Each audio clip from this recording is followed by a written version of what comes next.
We need to help the students identify where we are, both in the text and in the paragraph.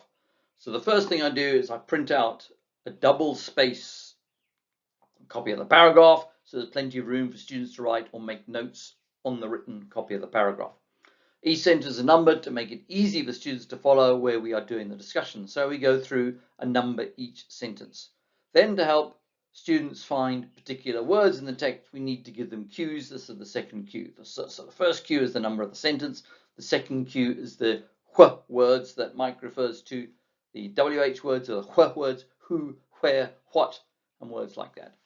Note, this is a very good way to get students involved. I found that students soon realize that you're pointing them to answers that they just have to read out. And that's much easier than answering a question, for example, a mathematical question, which always intimidates students. For example, how many days in 2 years? And as you think about that question, it's quite tricky because what happens if one of those years is a leap year? So it's much easier to ask student questions where they just have to identify something in front of you. And once they get used to doing that, it's much less intimidating. They're much more, as I found in many different classes I've run, they are much more likely to get involved. This is a very good way to students go.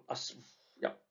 The words to direct the students to aspects of the text are written above the text. So on the text below, the first one that's outlined, I'm just going to circle it here to show you, is when. In the coming decades, that's a when. And then something changes, what are those changes? Or something happens, what? Where above world's atmosphere. Change above likely to alter. What above life, and where about Guam. And the words that they're identified are underlined. So if you're preparing this lecture, the first thing you do is identify the words in the sentence that you want to underline. Then we underline those words, and these are words that you're likely to replace. These are words you want to elaborate. You want the students to replace in their own words when we come to rewrite this sentence using different words. And we've written them here above. So the first thing you do is you underline these words. Then you write above them what your cues are as you begin to do this.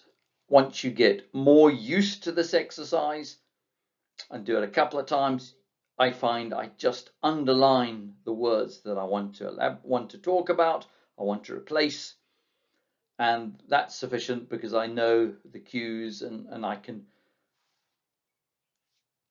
You get used to pointing out where these are in the text. Now let's look at the next 3 sentences just to help you understand this and practice.